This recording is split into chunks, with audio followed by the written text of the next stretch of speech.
తాకట్లో ఉన్న బంగారాన్ని విడిపించలేక వడ్డీల మీద వడ్డీలు కడుతూ ఇబ్బంది పడుతున్నారా? అయితే ఇప్పుడే సంప్రదించండి శివ గోల్డ్ కంపెనీ. మీ నమ్మకానికి మా హామీ Shiva gold company.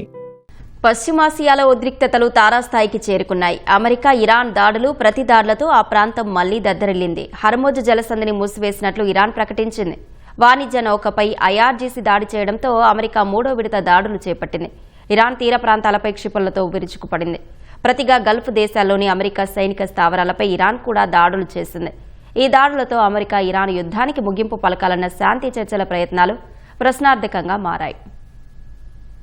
America, Iran దాడులతో పశ్చిమాసియా మరోసారి భగ్గుమంది. హర్ముజ్ జలసంధిని మూసివేసినట్లు ఇరాన్ ప్రకటించింది. సైప్రస్ జెండాతో వెళుతున్న వాణిజ్య నౌకపై టెహ్రాన్ దాడులు చేసింది. ఈ దాడిలో నౌక ఇంజన్ రూమ్ దెబ్బతింది. తాము అనుమతించిన మార్గంలో ప్రయాణించాలన్న సూచనను బేఖాతరు చేసినందునే దాడులు జరిపినట్లు Islamic Revolutionary Guards Corps IRGC తెలిపింది. తదుపరి ఆదేశాలు వెలువడే వరకు హర్ముజ్ జలసంధి మూసి ఉంటుందని ప్రకటించింది. వాణిజ్య నౌకపై దాడి చేయడంపై ఆగ్రహం వ్యక్తం చేసిన అమెరికా అందుకు ప్రతిగా టెహరాన్పై మూడో విడత క్షిపణి దాడులకు దిగింది. ఇరాన్లోని 140 లక్ష్యాలపై దాడులు చేపట్టినట్లు యుఎస్ సెంట్రల్ కమాండ్ తెలిపింది. క్షిపణి, డ్రోన్ ప్రయోగ కేంద్రాలతో సహా ఆయుధ డిపోలు, సమాచార పరికరాలను ధ్వంసం చేసినట్లు వెల్లడించింది.